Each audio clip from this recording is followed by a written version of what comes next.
చంద్రబాబు సర్కారుపై కుక్కలు పగబట్టాయా అన్నట్లే జరుగుతున్నాయి రాష్ట్రంలో వ్యవహారాలని. అప్పుడెప్పుడు బోండా ఉమ పుత్రరత్నం నేషనల్ హైవే మీద కార్ రేసింగ్ చేస్తూ ఓ అమాయకుడిని ఢీకొట్టి ప్రాణాలు తీయడంతో మొదలైన ఈ కుక్క పగల పరంపర తేదీపై నేటికి వెంటాడుతుంది.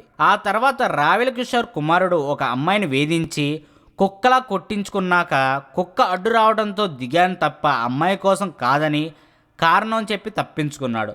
మొన్న ఈ మధ్య బాలయ్య పుత్రరత్నం కారు బీభత్సం సృష్టించి రోడ్లపై వీరంగం చేసి కుక్క అడ్డు రావడంతో తప్పించబోయి అలా జరిగిందని తప్పించుకున్నాడు.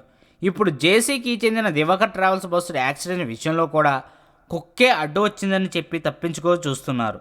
ఇదంతా చూస్తుంటే చంద్రబాబు సర్కారుని బస్టు పట్టించడానికి కుక్కలు కంకణం కట్టుకున్నాయా అనిపించక మానదు. మొత్తానికి ఏం చేసినా సరే ఆ కుక్కలే అలా చేసేయి, తప్పంతా కుక్కలదే అంటూ తప్పించుకు తిరుగుతాకు చూస్తున్నారు బాబు గారి సర్కారు. అది సంగతి.